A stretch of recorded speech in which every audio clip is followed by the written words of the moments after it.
Hello friends, जय Jagannath. Vijayalakshmi blogger नूतन एक episode को आप समस्त को स्वागत। दर्शक मान अवगति निमंते जन दूसरी जे मु हूँ विजयलक्ष्मी हजबैंड। तो आज तांकर गोटे स्पेशल रिक्वेस्ट थिला कि तुम्हें मते वॉइस रे डब आज वॉइस डबटा तुम्हें करियो बोली, सेइथिमे मु आज तांको बिहाफ रे वॉइस डब करिछि। फ्रेंड्स, आपण मैंने जमी जानी आजिकल जमी पनीपरिवार दरदाम वृद्धि है। आगुरी लोक मैंने निज निज बाड़ी बगीचार हो बा फसल किसी करी निज घर किसी खर्च उठाऊले। आम से छोटिया प्रयासटे करूँ केमी आम भी किसी निज हाथ में बड़का समय किसी फ्री समय करिकी निजर घर किसी गुजारण मेंटेन पारिबु बोली। तो आसतु आज आपण मैंने समस्ते देखंतु आमे केमिति सारू किछि लगैछु आउ किछि किछि बाड़ी रे पनीपरिवा कदली आउ अलगा अन्य जिनस सीजन चाष होइछि। तो आज आम देखा आम सारू किछि लगे जाऊँ। ए वर्ष जमती कि प्रथम वर्षा पूरा श्रावण मास स्टार्ट बहुत वर्षा हबार लगी। तो वर्षा दिन पूरा वर्षार है। तो तार भितर किसी समय बाहर कर आम टे लेट हो गला, बट किसी सारू तली आनी एबे जमती आपण मैंने देखिले सारू तली को लेकिन जाऊँ किसी बिलर लगे। फास्ट आम से सारू तली को टे काटिदेवा, जेहेतु गछ गुड़ा टे बड़ बड़ हो जाता ताकू। ये होचंदी मो माँ आउ माँ भी बहुत प्रकृति प्रेमी। से सब वर्षा हो जिते बन्या हो जहाँ भी हो ताकर सब से बारियाड़े किसी समय स्पेंड करती। इवेन एबे भी से मु जाइपारे न जाइपारे किंतु सी सब घंटे 2 घंटा तांको समय अवसर समय करती। एबे आम सारू तली को काटी सारे एबे ताकू नहीं जावा जो आम लगेवा। आगुरी किसी लगे देलु तापर आ सर्ट है सारू तली किसी किଣା होगी आसाला। तो से सारू तली को एबे नहीं कि माँ आमर जाऊँ आगे ताकू केमती लगेवा आपण मैंने देखंतु।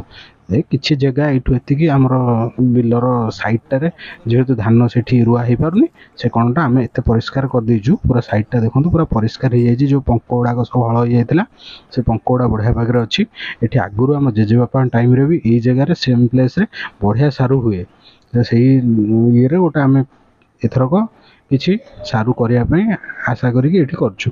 देखो एबे तो लेट हो गलानी, बहुत पानी भी बिल भितर अच्छी। से आम सेमती सारूटा को जब धान रुहती से भाया गोटे धाड़ी धाड़ी रोई दौचु। प्रति धाड़ी 10-10टा रखीचु आउ पाखापाखि 10 इंच रु 12 इंच गैप रे गोटे गोटे गछ लगा होची। एमती एमती होगी सब जिनस फिलअप करा होची। आ मु जेमती देखिथिबे आपण सारू नहीं आसला बेले तली तक तार डाहाण पट साइड रे गोटे बाड़ी रे सारू गुड़ा सब हेतिला। से सारू गुड़ा भी आम इयरली आम सेटा आग कर देइथिलु लगे देइथिलु। एथरो एटा ए वर्ष किछि एक्स्ट्रा सारू लगे पे ए बिलरू किछि जगह रे आम निजे गोटे आशा करथिलु। तो सेति से सारूटा लगाउछु। आगुर तो जानथिबे से टाइम रे को आलू नथिला। आलू तो गोटे वेस्टर्न जिनस, से आज आलूर रेट अधिक जेहेतु समस्ते ताको आपणे नहीं गले। आम चाहिए आमर कोटे जमी मंदिर रे देखुए प्राय मंदिर रे आलूर व्यवहार हुएनी। कहीं हुएनी जेहेतु सेटा पूर्वपुरुषर आमर आलूटा नथिला। एबे कौन होगा एबे सब जमी रेट बढ़ीगलानी समस्ते चाहती किसी किसी निजे भी करी खाइबा भल हम। जो दरदाम को कंट्रोल को आनीपर आम निजे किसी करने द्वारा से आम किसी सारू व्यवहार कर। सारूटा देखिए ऑल सीजन सब हाई रेट रुहे। तेणुक सारू किसी करुँ। आउ ये देखो आमर यहाँ गोटे छोटिया बिलटे मात्र 19 डिसमिल बिलटे। ये पाखे सब नड़िया गछ अलगा भी कदली गछ अच्छी। तापरे इन सब अच्छी पाखे आम ककीहर गोटे बिल देखा सी भी सारू लगे। आठू भी आम ये तली तक किसी आनीलु एक्सट्रा आमर जी तली थी आम निजे सारू करने रखिलु। से सारू सब बारी भितर लगिगला। एबे देखो आम केमती लगाऊँ सारूटा। आज्ञा आपण मैंने जिते सारूटी लगे जो जगह को से जगह भल भाव में पावर ट्रेलर हो कि कोदाल भी निजे हाणी पारे कि हल टे करदे भल भाव में माटा कादुଅ कर रखिथे।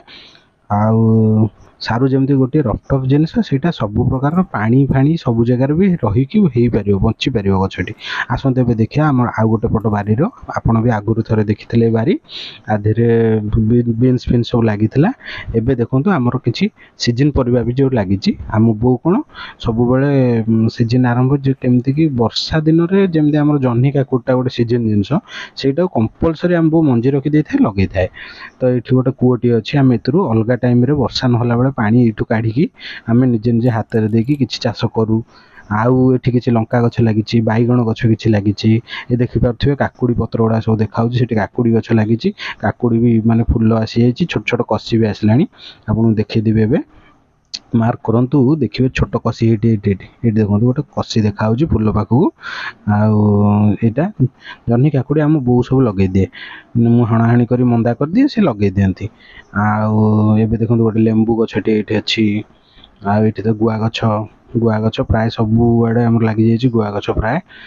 ଆଉ ଏଠି ପିଜୁଳି ଗଛଟେ ଅଛି, ପିଜୁଳି ଗଛଟି ଟିକେ ବର୍ଷା ଅଧିକ ହେବା ଯୋଗୁଁ ତା ମୂଳଟା ନରମ ହୋଇକି ସେ ନଇଁ ପଡ଼ିଥିଲା, ତାକୁ ମୁଁ ଗୋଟେ ଜଏଣ୍ଟ କରିକି ଦେଇଦେଇଛି ବାଉଁଶଟେ। ଏବେ ଦେଖନ୍ତୁ ଆଉ କ'ଣ ଦେଖିବି ଆପଣଙ୍କୁ, କଦଳୀ ଗଛ ତ ଦେଖିପାରୁଥିବେ, ସେଥିରେ ପାଚିଲା କଦଳୀ ଗଛ ଅଛି ବି କଞ୍ଚା କଦଳୀ ବି ହେଉଛି। ଏଠି ଲଙ୍କା ଗଛ ଏବେ ଦେଖନ୍ତୁ, ଯେମିତି କହୁଥିଲି ଲଙ୍କା ସବୁ କଷି ଆସିଛି, ପାକଳ ହେଇନି, ଲଙ୍କା ପାକଳ ହେଲେ ପୁଣି ତୋଳାଯିବ। ଏ ବର୍ଷ ଟିକେ ଲଙ୍କା ବହୁତ ଲେଟ୍ରେ ହେଲା, କ'ଣ ପାଇଁ ଜଳବାୟୁ ପରିବର୍ତ୍ତନ ଯୋଗୁଁ କି କ'ଣ ଯୋଗୁଁ କହିପାରିବୁନି, କିନ୍ତୁ ଟିକେ ଲଙ୍କା ଏଥର ଲେଟ୍ରେ ଆସିଲା, ବହୁତ ଫୁଲ କଷି। ଆଉ ଆପଣଙ୍କୁ ଦେଖନ୍ତୁ ଏବେ ସେମିତି ଟୁର୍ ବନ୍ଦ। ଏଇ ଦେଖନ୍ତୁ ବିଜୟଲକ୍ଷ୍ମୀ ତାଙ୍କର କିଛି ଫଟୋ ସାଙ୍ଗରେ ଜଏଣ୍ଟ କରିକି ବି ଭିଡ଼ିଓ କରିଛନ୍ତି, ସେଇଟା ବି ଦେଖି ନିଅନ୍ତୁ। ସବୁ ବାରିର ଆଉ ପ୍ଲସ୍ ସିଏ ନିଜେ ରେକର୍ଡ଼ିଂ କରୁଛନ୍ତି।